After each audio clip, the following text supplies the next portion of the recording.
Drama cerita rakyat Sangkuriang.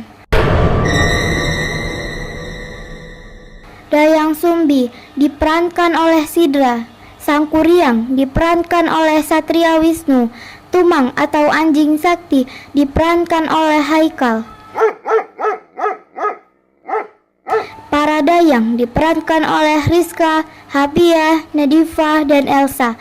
Para jin diperankan oleh Alanda dan Raja. Narator oleh Adristi. Sutradara oleh Ibu Yuli dan Ibu Nisa. Audio recording dan editing oleh Bapak Eka Farel.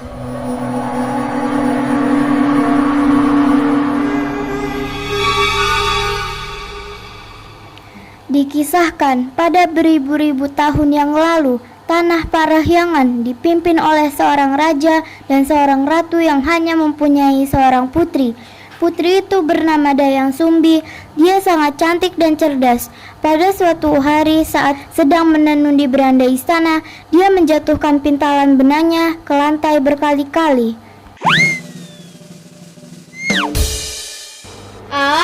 Jatuh lagi. Aku malas mengambilnya lagi. Aku bersumpah, siapapun dia, jika ada yang mengambil pintalan benangku, kalau dia laki-laki, akan kujadikan suami. Jika dia perempuan, akan kujadikan dia saudara. Setelah kata-kata sumpah itu diucapkan, datang seekor anjing sakti yang bernama Tumang. Ini pintalan benangnya, Tuan Putri. Hah? Kenapa seekor anjing yang harus mengambil pintalan benangku?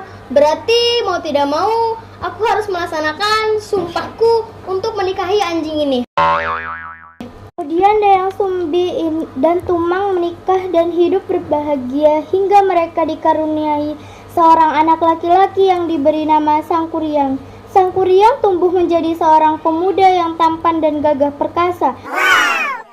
Pada suatu hari, Dayang Sumbi memanggil putranya, Sangkuriang. Nak, kemarilah. Ada apa, Bunda? Bunda akan mengadakan pesta. Pergilah kau berburu rusa di hutan bersama si Tumang. Baik, Bunda. Tibalah Sangkuriang di sebuah hutan.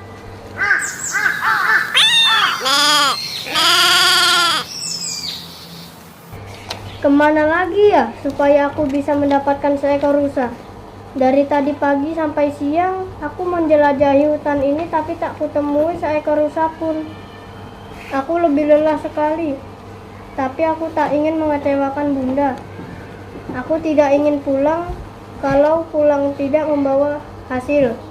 Maafkan aku, Tumang, terpaksa panah ini harus aku tujukan kepadamu.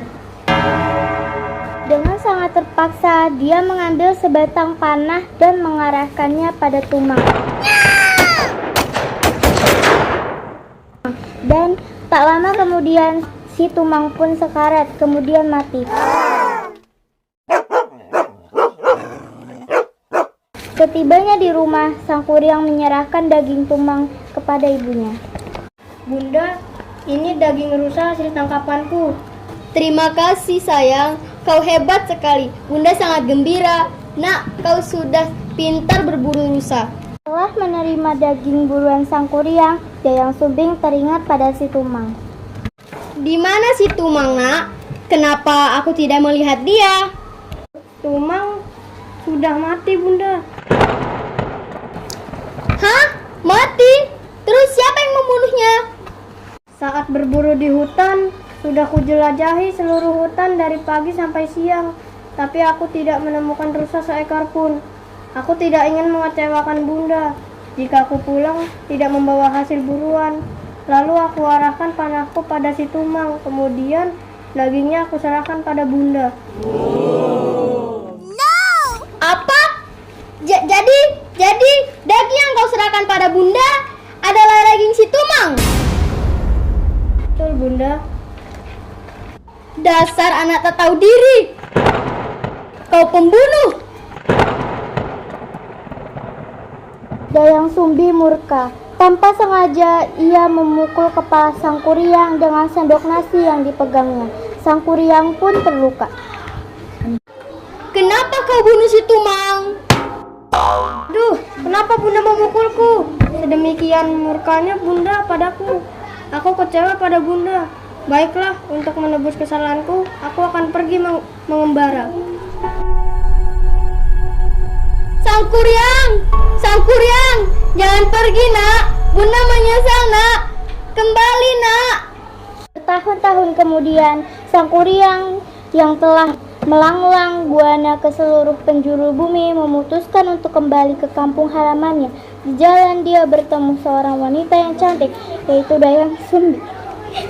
Namun mereka tak saling mengenali. Siapa ya gadis cantik itu? Aku ingin berkenalan dengannya dan ingin meminangnya jadi istriku. Siapa pemuda tampan di ujung jalan itu? Dari tadi memerhatikanku. Pemuda itu tampan sekali. Aku mau jadi istrinya. Jika dia mau melamarku untuk jadi istrinya. Yang perlahan menghampiri Dayang Sumbi.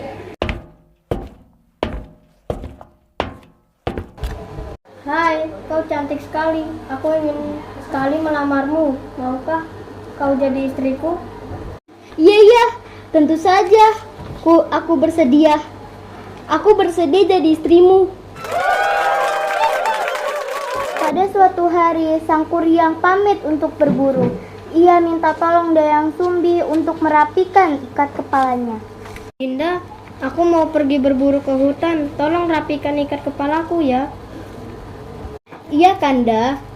Saat merapikan ikat kepala Sang Kuryang, Dayang Sumbi terkejut melihat luka di kepala Sang Kuryang.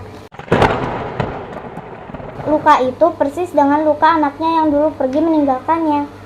Di kepalamu seperti ada bekas luka. Luka apa? Iya betul Dinda. Bekas luka di kepalaku ini karena dulu pernah dipukul ibuku. Ibuku sangat marah sekali padaku waktu itu. Setelah kejadian itu, kemudian aku pergi, tinggalkan ibuku sendiri.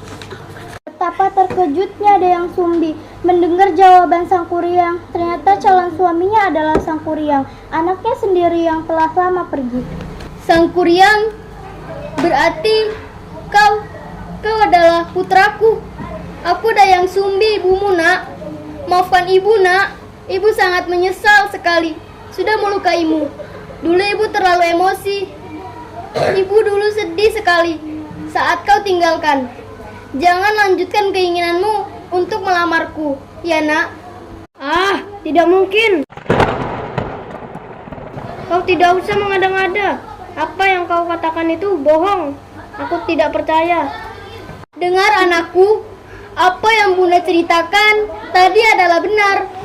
Kau itu adalah putraku sendiri yang dulu pernah meninggalkanku. Bunda tidak bisa menikah denganmu, Sang Kuryang. Tidak bisa. Aku tidak peduli kau siapa. Pokoknya kita tetap akan menikah karena aku sangat mencintaimu. Sang Kuryang tetap tidak percaya penjelasan Dayang Sumbi. Dayang Sumbi pun berpikir bagaimana caranya supaya pernikahan mereka gagal. Akhirnya Dayang Sumbi memutuskan untuk mengajukan syarat perkawinan yang tak mungkin dikabulkan oleh Sang Kuryang. Dia pun menemui Sang Kuryang. Wahai calon suamiku, Sang Kuryang, apakah kamu ingin tetap menikahi aku? Tentu saja, Dayang Sumbi, calon istriku yang cantik. Kalau begitu, aku hendak mengajukan 2 syarat jika kau ingin tetap menikahiku. Apa syaratnya? Aku ingin kau membuat bendungan untuk membendung sungai Citarum dan membuat sebuah perahu untuk menyeberanginya. Kedua syarat itu harus sudah jadi sebelum fajar datang. Baik, aku akan penuhi syaratmu. Tak lama kemudian Sang Kuryang pun pergi berlalu dari hadapan Dayang Sumbi dan segera bekerja melaksanakan permintaan Dayang Sumbi. Dia juga menggunakan kekuatannya untuk memanggil jin-jin agar membantunya.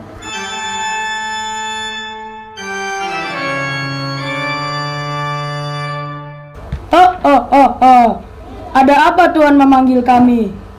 Aku butuh bantuan kalian untuk memenuhi persyaratan dari Dayang Sumbi. Kerjakanlah sebelum fajar tiba.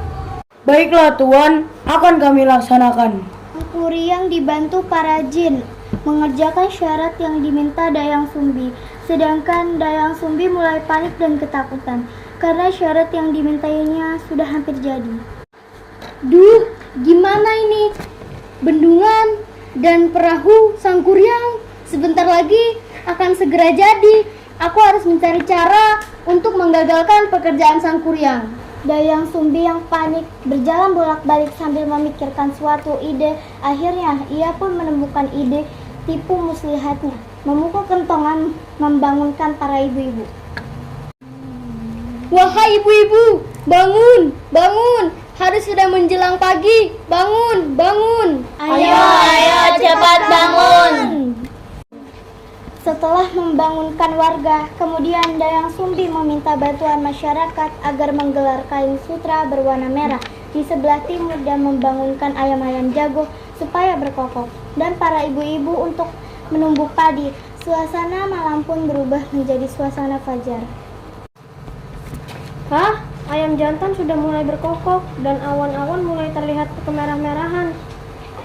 Tak biasanya matahari terbit lebih cepat dari biasanya. Ini pasti tipuan Dayang Sumbi. Maaf Tuan, ayam sudah berkokok.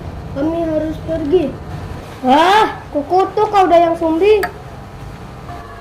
Sangkuriang sangat marah dan kesal. Dia merusak bendungan yang telah dibuatnya sendiri. Lalu Sangkuriang pun menendang perahu buatannya sendiri yang hampir jadi ke tengah hutan hingga perahu itu berada dalam keadaan terbalik dan membentuk gunung Tangkuban Perahu atau perahu yang menelungkup.